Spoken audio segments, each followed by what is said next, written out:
Ayan, magandang gabi na sa inyong lahat. Good evening. So ako'y lumabas. O diba maliwanag pa? Maliwanag pa pero alas 7, mag-alas 7 na. Huh? Ayan. So ako'y pupunta, bibili na naman ako ng kakainin ni madam ko. May pagkain ako sa bahay. So yung kakainin lang ni madam ko ang bibilhin ko. O diba maliwanag pa? Ayan. At yun.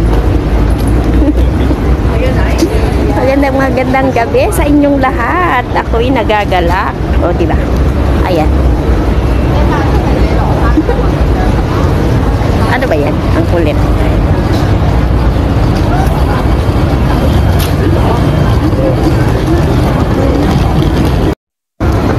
So, yan. Naantay ko. Dito ako bumibili ng ponchi.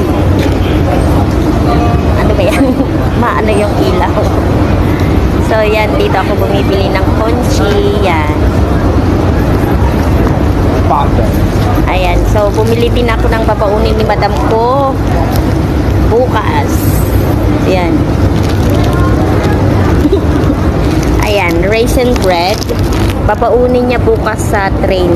Ito ang breakfast at saka lunch niya din kasi 8 hours daw yung sa train tapos 2 hours sa bus. Bali 10 hours ang biyahe nila.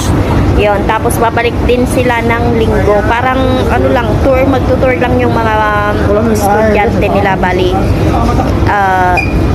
ano ba yun? 80 sila. 80 sila na pupunta. Ayun. 7 teachers tapos 80 students. Yan. So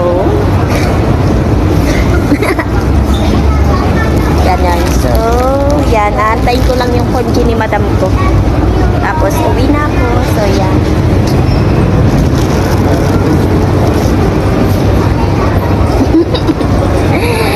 Magandang gabi mga kaibigan, mga kapatid. I love you. Ingat. Thank you for watching.